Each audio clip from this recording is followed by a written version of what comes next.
Welcome to the We Are Storytellers Daily Directional Podcast. These are navigational messages designed to keep us pointing in the right direction. Genesis chapters 10 and 11. This is the account of Shem, Ham, and Japheth, Noah's sons, who themselves had sons after the flood. The sons of Japheth: Gomer, Magog, Madai, Javan, Tubal, Meshech, and Tiras. The sons of Gomer: Ashkenaz, Riphath, and Togarmah. The sons of Javan: Elisha, Tarshish, the Kittites, and the Rodanites. From these the maritime peoples spread out into their territories by their clans within their nations, each with its own language. The sons of Ham: Cush, Egypt, Put, and Canaan. The sons of Cush: Seba, Havilah, Sabta, Ramah, and Sabteka. The sons of Ramah: Sheba and Dedan. Cush was the father of Nimrod, who became a mighty warrior on the earth. He was a mighty hunter before the Lord. That is why it is said, like Nimrod, a mighty hunter before the Lord. The first centers of his kingdom were Babylon, Uruk, Akkad, and Calneh in Shinar. From that land he went to Assyria, where he built Nineveh, Rehoboth-ir, Calah, and Rezin, which is between Nineveh and Calah, which is the great city.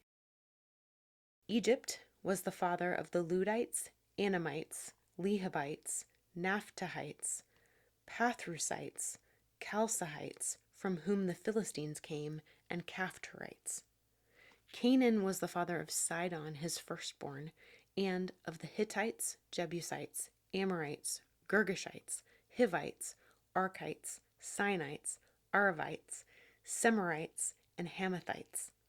Later, the Canaanite clans scattered, and the borders of Canaan reached from Sidon toward Gerar as far as Gaza, and then toward Sodom, Gomorrah, Admah, and Zeboim as far as Lasha.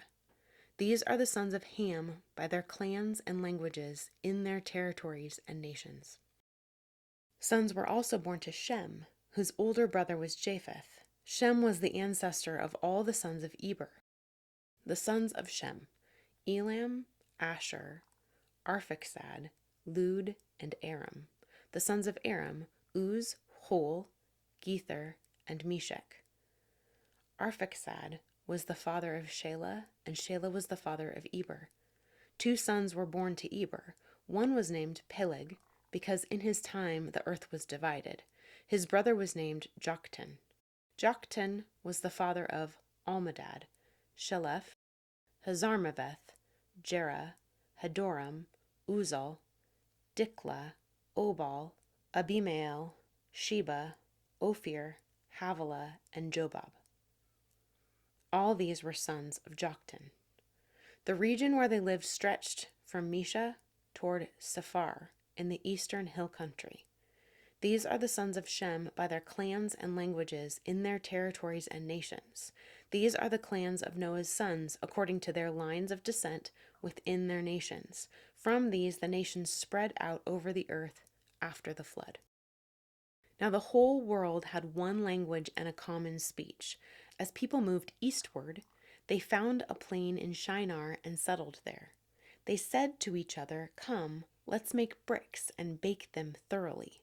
They used brick instead of stone and tar for mortar. Then they said, "Come, let us build ourselves a city with a tower that reaches to the heavens, so that we may make a name for ourselves. Otherwise, we will be scattered over the face of the whole earth." But the Lord came down to see the city and the tower the people were building. The Lord said, "If as one people speaking the same language they have begun to do this, then nothing they plan to do will be impossible for them. Come, let us go down and confuse their language, so they will not understand each other."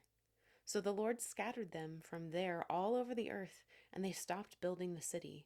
That is why it was called Babel, because there the Lord confused the language of the whole world. From there the Lord scattered them over the face of the whole earth. This is the account of Shem's family line. 2 years after the flood, when Shem was 100 years old, he became the father of Arphaxad. And after he became the father of Arphaxad, Shem lived 500 years and had other sons and daughters. When Arphaxad had lived 35 years, he became the father of Shelah. And after he became the father of Shelah, Arphaxad lived 403 years and had other sons and daughters. When Shelah had lived 30 years, he became the father of Eber. And after he became the father of Eber, Shelah lived 403 years and had other sons and daughters. When Eber had lived 34 years, he became the father of Peleg. And after he became the father of Peleg, Eber lived 430 years and had other sons and daughters. When Peleg had lived 30 years, he became the father of Reu. And after he became the father of Reu, Peleg lived 209 years and had other sons and daughters. When Reu had lived 32 years, he became the father of Serug. And after he became the father of Serug, Reu lived 207 years and had other sons and daughters. When Serug had lived 30 years, he became the father of Nahor. And after he became the father of Nahor, Serug lived 200 years and had other sons and daughters. When Nahor had lived 29 years, he became the father of Terah. And after he became the father of Terah, Nahor lived 119 years and had other sons and daughters. After Terah had lived 70 years, he became the father of Abram, Nahor, and Haran. This is the account of Terah's family line. Terah became the father of Abram, Nahor, and Haran became the father of Lot. While his father Terah was still alive, Haran died in Ur of the Chaldeans, in the land of his birth. Abram and Nahor both married.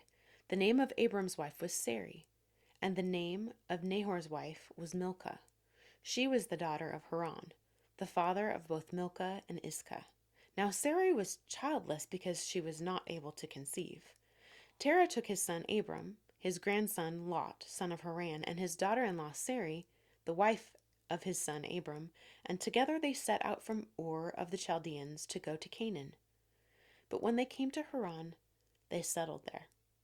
Terah lived 205 years, and he died in Haran.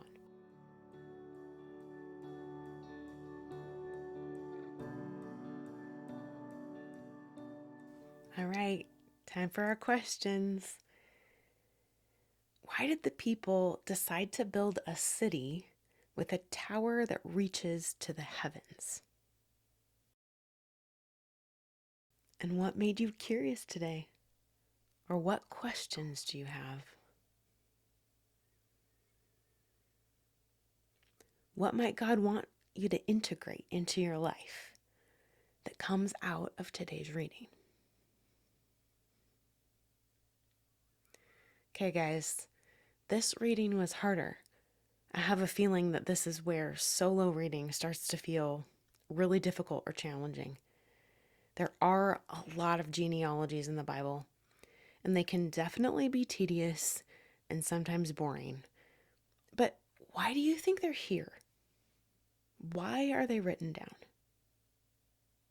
Today, these names and people expanded my imagination of the way that God filled the world with people. It also makes me think about how we're all connected, and I appreciate where I've come from, who my family is, and the kinds of lives that they've lived, good and bad. It makes me remember that I'm not an island. I'm not alone. I come from somewhere, and that matters. So do you.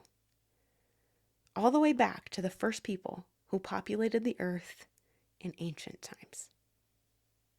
The other thing I want you to think about with this lineage is all the names and names of people groups that come from it. Just hear them. Sometimes it's about familiarity, because later in the Bible, later in the accounts of the Israelites, we'll run into some of these tribes and names and nations.